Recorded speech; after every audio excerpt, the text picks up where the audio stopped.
Hi, అందరికీ నమస్కారం. పాకిస్తాన్లో నిత్యావసర ధరలు ఆకాశాన్ని అంటాయి.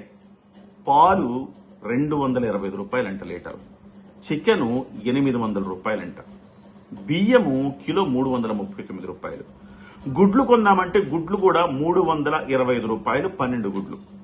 ఇలాగే ఏం చూసినా గానీ విపరీతమైన ధరలు పెరిగాయి. టమాటా ధరలు, అలాగే ఆలు ధరలు, కూరగాయల ధరలు, పండ్ల ధరలు 2 నుంచి 3 4 5 కూడా పెరిగిన పరిస్థితి ఇవాళ పాకిస్తాన్ లో కనపడుతోంది. సో ఏంటి ఈ పరిస్థితి కారణం అంటే, భారతదేశం పెహల్గాం దాడి తర్వాత తీసుకున్న నిర్ణయాలు. సింధు నదీ జలాల ఒప్పందం విరమించుకోవటం వల్ల సింధు జలాలను ఆపేశారు, ఫస్ట్ థింగ్. రెండవది, అటారీ సరిహద్దును మూసేశారు. అటారీ సరిహద్దు చాలా చాలా చవకగా వాళ్ళకు ఉంటుందన్నమాట. ఆ సరిహద్దు నుంచి అనేక పదార్థాలు, ఇప్పుడు కూరగాయలు పంజాబ్ లో విరివిగా పండుతాయి. కూరగాయలు కావచ్చు, పండ్లు కావచ్చు, పంజాబ్, భారతదేశంలోని పంజాబ్ లో ఈ కూరగాయలన్నీ పండ్లు కూడా అటువైపు వెళ్లే అవకాశం ఉంది. అలాగే అనేక మన భారతదేశం నుంచి తేయాకు వెళ్తుంది, చక్కెర వెళ్తుంది, బియ్యం వెళ్తున్నాయి, మందులు వెళ్తున్నాయి. మందులు అంటే మనకి జ్వరమో లేకపోతే ఇలాంటివి వచ్చినప్పుడు ఫార్మా కంపెనీస్ మనకి భారతదేశంలో ఎక్కువ కాబట్టి ఈ మందులు మన ఫార్మా కంపెనీలు అమెరికా లాంటి దేశాలకు కూడా మనము ఎక్స్పోర్ట్స్ చేస్తున్నాం. అలాంటిది పాకిస్తాన్ కూడా మన మీద ఆధారపడి ఉంది ఆ విషయంలో. సో ఆ మందులు కావచ్చు, ఇట్లా కొన్ని పప్పు దినుసులు కావచ్చు, ఇవన్నీ కూడా భారతదేశాన్ని నుంచి పాకిస్తాన్కి వెళ్లేవి. కొన్ని అటారీ సరిహద్దు గుండా వెళ్తాయి, కొన్ని ఏమో ఇతర మార్గాల్లో వెళ్తాయి. అటారీ సరిహద్దు మూసివేయటంతో ఇవాళ భారతదేశం పాకిస్తాన్ తో ట్రేడ్ పూర్తిగా నిలిపేసింది. ఇవాళ ఇవన్నీ కావాలి, కొన్ని అంశాలు కావాలి అంటే కూరగాయలు, పండ్లు అంటే తప్పదు అనుకోండి, వాటి మీద ధరలు పెరిగిపోతాయి. కొన్ని అంశాలు, ఇప్పుడు మందులు లేకపోతే బియ్యము ఇలాంటి నిల్వ ఉండే వస్తువులు కూడా వాళ్ళు ఇప్పుడు వేరే దేశాల నుంచి ఆధారపడి కొనుక్కోవాలి, తద్వారా రేట్లు పెరిగిపోతాయి. సో ఈ పరిస్థితి ఒకవైపు అయితే, సింధు నదీ జలాలు ఆపేయటం వల్ల అక్కడ పంటలు పండక రాబోయే రోజుల్లో కరువు ఏర్పడబోతా ఉంది. ఇదొక పరిస్థితి. ఈ రెండు కారణాల వల్ల ఇవాళ అయిపోయింది. అయితే ఇప్పటికిప్పుడు అయిపోతుందా అంటే నిన్నగాక మొన్న తీసుకున్న నిర్ణయంతో, 1 వీక్ తీసుకున్న నిర్ణయంతో అప్పుడు ఇలాంటి ఇబ్బంది వస్తుందా అంటే ఖచ్చితంగా వస్తుంది. ఎందుకంటే దళారులు రాబోయే నెల రోజులు 2 నెలల పాటు యుద్ధం ఎంతకాలం కొనసాగుతుందో తెలియదు. యుద్ధం ఇప్పటికే అసలు ప్రారంభమే కాలేదు, యుద్ధ వాతావరణం అయితే ఉంది. ఈ పరిస్థితుల్లో కొంతమంది గోడౌన్లలో దాచేస్తారు వస్తువులు, అలాగే కొంతమంది అమ్ముతారు, కానీ మరింత ప్రియంగా అమ్ముతారు, కొంచెం ధరలు పెంచి అమ్ముతారు. భవిష్యత్తు ఎలా ఉంటుందో తెలియదు కాబట్టి సో ఇప్పుడే సొమ్ము చేసుకునే ప్రయత్నం చేస్తూ ఉంటారు. ఈ రకమైన పరిస్థితి వల్ల పాకిస్తాన్ లో నిత్యావసర ధరలు విపరీతంగా కొండెక్కాయి అని చెప్తా ఉన్నారు.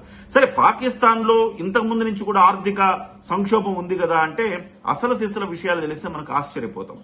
1947లో మనం పాకిస్తాన్ భారతదేశం విడిపోయిన తర్వాత పాకిస్తాను అత్యంత సంపన్న దేశంగా ఉన్నది. ఆసియా ఖండంలో పాకిస్తానే అత్యంత సంపన్న దేశం. 1960-70 వరకు కూడా పాకిస్తానే సంపన్న దేశంగా ఉంది. 1970 తర్వాత డిక్రీజ్ స్టార్ట్ అయిపోయింది. ఎందుకు అంటే 1965లో ఒక యుద్ధం, 1971లో ఒక యుద్ధం, ఈ రకంగా యుద్ధాల కారణంగా కొంత ఆర్థికంగా దెబ్బతిన్నారు.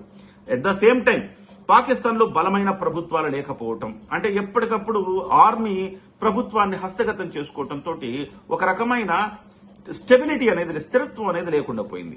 తద్వారా అదొక కారణం అయితే, తద్వారా దానివల్ల రెండో కారణం ఏంటంటే ఆర్థిక ప్రణాళికలు.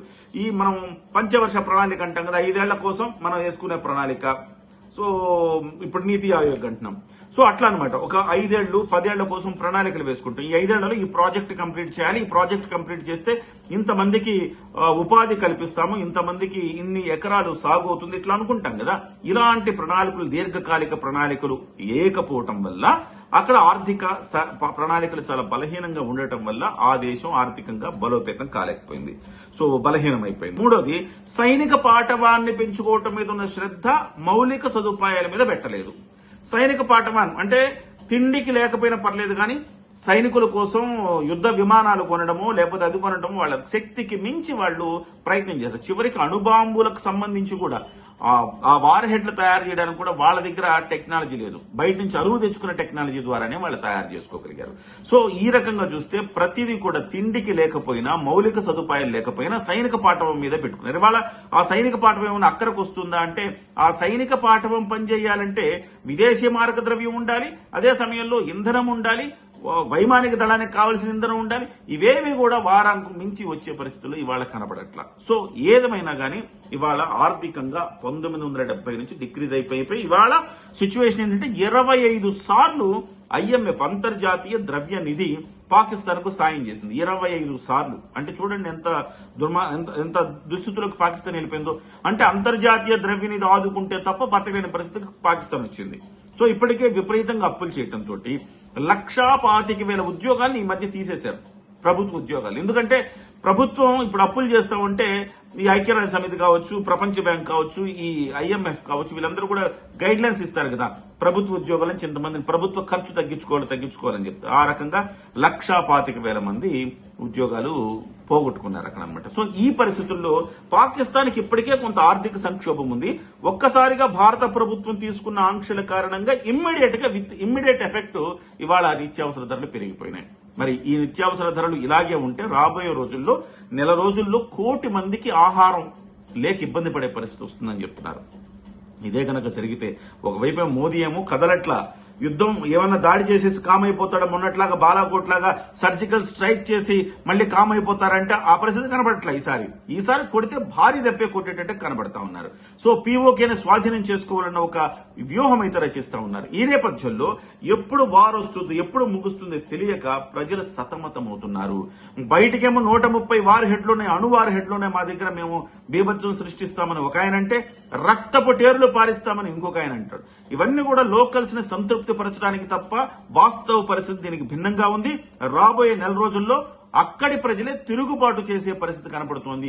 ఇప్పుడు ప్రపంచంలో అంటే ఆసియా ఖండంలో అత్యంత ఆర్థికంగా వెనుకబడిన దేశం అంటే ఇవాళ పాకిస్తానే అంటున్నారు. సో శ్రీలంక పరిస్థితి కూడా కొంచెం మెరుగైంది, కానీ ఇవాళ శ్రీలంక కంటే దిగజారిన పరిస్థితికి పాకిస్తాన్ వెళ్లిపోతా ఉంది. సో ఇది వాళ్ళని ప్రధానంగా భారతదేశం యుద్ధం కంటే కూడా వాళ్ళని గుబులు పెట్టిస్తుంది. ఏంటంటే సో అంతర్యుద్ధం వచ్చే అవకాశం ఉంది. ఈ 1 కోటి మంది ఆహార భద్రత లేకపోతే ప్రభుత్వం మీద తిరగబడే పరిస్థితి ఉందా? శ్రీలంకలో మనం చూసాం కదా, అలాంటి పరిస్థితి వస్తుందా అన్న ఒక ఆందోళనలో పాకిస్తాన్ ఉన్నది.